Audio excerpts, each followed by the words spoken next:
నేను మధ్యాహ్నం స్కూల్ పోయేసి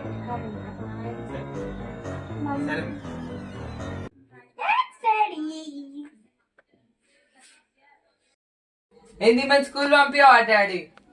ఉండే 2 రోజులు 2 రోజులు మళ్ళీ నేను అట్టలన్నీ వేసిన 2 గంటలు కూర్చొని నాకు కూడా వేసుకోకుండా ఇవి ఎన్ని వేసిన.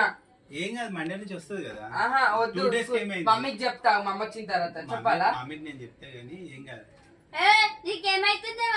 స్కూల్ ఈ రోజు హాలిడే తీసుకుంది. రేపు ఒక రోజు పోతుంది. సాటర్డే నాకు వీక్ ఆఫ్, ఆ రోజు నా ఎంబడి ఉంటది. 2 days కి ఏం కాదు చేయాలి. నువ్వే అంత చెడగొడుతున్నావు డాడీ. మళ్ళీ ఇంకా మాట్లాడతాడు. నీ వల్ల నా ఫీజు అంతా నీకే కట్టిరు సగం. స్కూల్ కి మండే రోజు వస్తుందంట, రేపు రాదంట. మండే రోజు వస్తుందంట, రేపు రాదంట. నీకేమైతుంది అని నన్ను అడుగుతుంది. డాడీ కడుతుందంట ఫీజు, నువ్వు కడతలేవంట. ఏం కాదు అవన్నీ.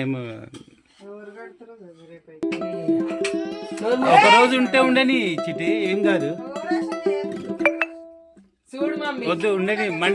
మండే నుంచి పోతుంది. అమ్మ మండే నుంచి పోవాలా చచ్చాడా?